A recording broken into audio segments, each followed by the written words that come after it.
また一癖ある子を連れ帰ってきてしまいました。ブンブンカワカワ文川です。伊藤屋システム手帳サロン2022限定のエピちゃんプロッターを開封します。よければ最後までご視聴ください。興味がないって言ってたのに結局なんだかんだ連れ帰ってきてしまいました。エピちゃんプロッターは赤と青2色あるんですけれども、今回はミニロクのブルーを購入してます。こちらがエピちゃんプロッターミニロクのブルーです。バックプレートは通常のシュリンクと同じアンティークゴールドです。これ置いとかないと画面がなんかオレンジ色になっちゃうので置いてます。中のリングはゴールドです。シルクスクリーンは茶色っぽい感じです。私はこのプロッターのことをエピちゃんプロッターって呼んでるんですけれども、このプロッターはブッテーロという革に波模様の型を使用したプロッターです。これはドラーロレザーといって同じくブッテーロの革にシュリンクの型を使用したものなんですけれども、全然風合いが変わりますよね。シュリンクの型押しの場合はデコボコとした風合いあると思うんですけど、そこまで凹凸感がめちゃくちゃあるわけじゃないんですね。間にゴミが入り込んじゃうみたいな、そういう感じはあんまりないんですけれども、エピの型押しはもっと凹凸感があります。立体感があります。こうやって見たらいいかな。この溝にゴミが入っちゃうかどうかはわかりませんが、このシュリンクよりもよりデコボコ感を感じます。3D っていう感じですかね。エピの型押し自体はそこまで興味がなくて、どちらかっていうと赤でワインっぽいような渋い色もあるっていうのを聞いてて、それを目当てで見に行ったんですけれども、残念ながら私が見に行った時はワインっぽい感じの渋みのある赤のレザーバインダーは見当たりませんでした。真っ赤っていうよりも朱色っていう感じ。ハンコの朱肉みたいな、ああいう感じの色味の子たちが多いかなっていう印象でした。それに比べてブルーは結構色の濃淡があって、私は比較的色の濃いものを選んできました。もうちょっと薄いものとかもあって、シュリンクのブルーをちょっと濃くしたかなっていう感じの色味とか、そういう感じにも見えるような気もしました。見るからに個性があって癖強いですよね。革の色の個体差もあるんですけれども、あとこの張り感の個体差も結構あります。私は割とハードな子を選んできました。パリッパリって感じです。とにかくパリパリなんですよ。こうやって横に置いた時にめちゃくちゃ開いてますよね。大体の子はもうちょっと控えめ、これぐらいとかなんですけれども、この子はこんなに開いちゃいます。鋼っていう表現が正しいかはわかりませんが、バリカタ的な感じですね。この辺もいろんな子がいました。ここまで張りの強い子をお迎えするのは初めてですね。どんな感じになるのか楽しみです。そしてエピの型押しも結構個体差がありました。どんな個体差があるかというと、ちょっと点ってここあるのわかりますかね、この辺。こういうのとか、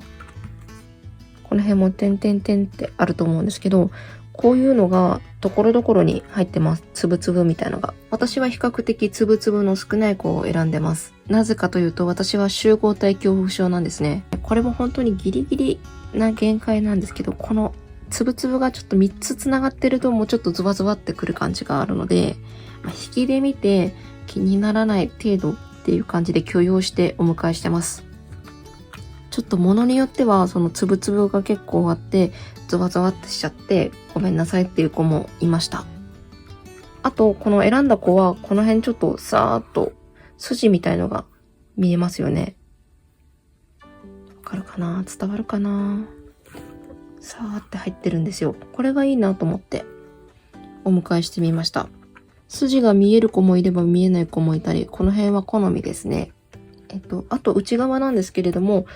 私ブルーを購入しているので全体的に青みがかってるんですけれども、なんか要所要所でちょっと黄緑っぽい色の感じのところありますよね。こういった感じのタイプの子を選んできました。すべての内側がこうやってちょっと黄緑色っぽいかというとそうでもなかったので、この辺も1冊ずつ違う感じです。シルクスクリーンの色も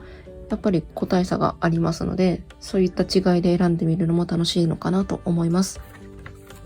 エピちゃんプロッターは銀座伊藤屋さんのシステム手帳サロンで限定で出たバインダーなんですけれども、伊藤屋さんのオンライン、それから銀座本店、あと在庫がまだ残ってるかはわからないんですけれども、池袋の伊藤屋さんと、あと大阪の伊藤屋さんにも在庫が入荷したみたいなので、そういったところでも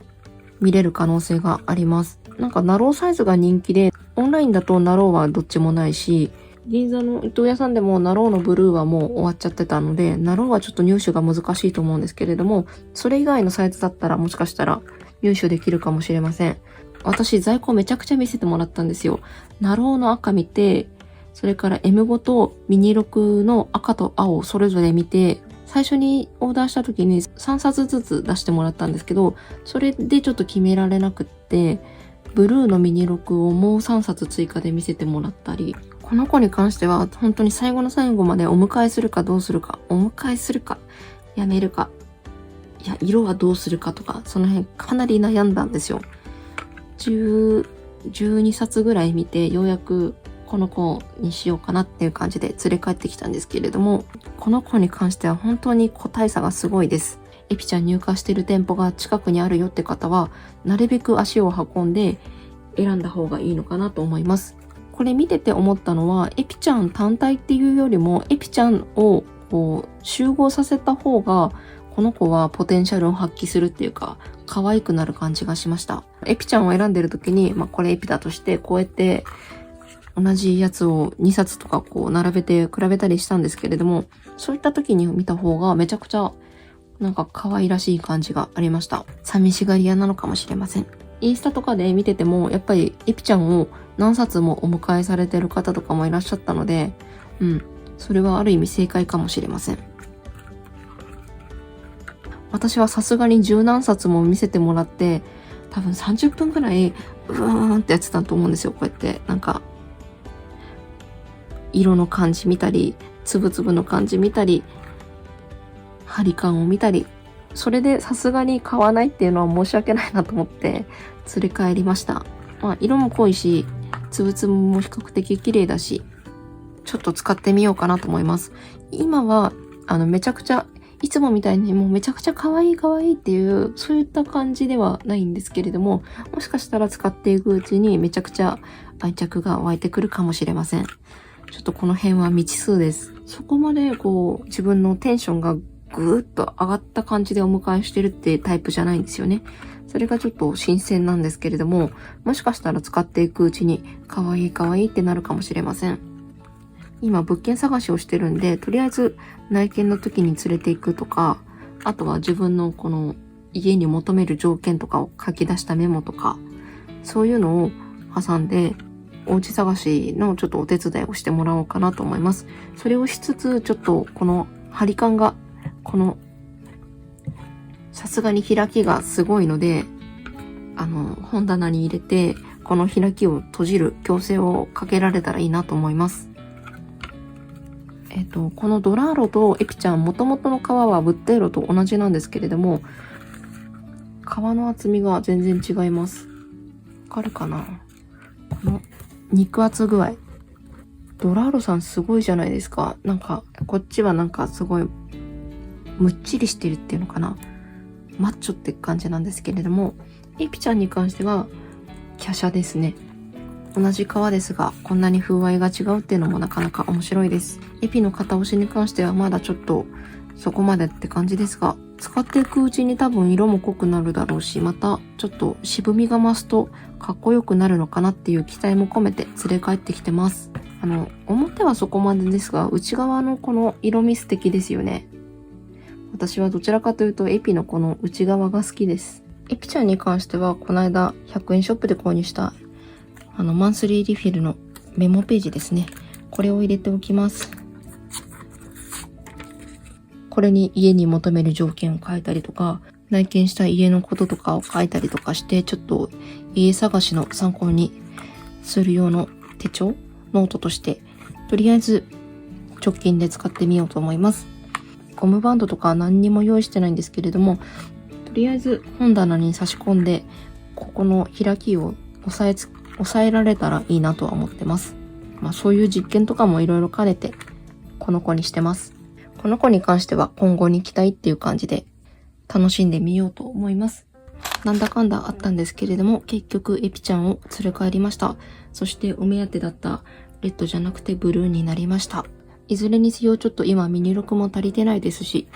いろいろと使いながら愛着が湧いてくればいいなと思ってます。それでは今日はこの辺で終わります。最後までご視聴ありがとうございました。また次の投稿をお楽しみに。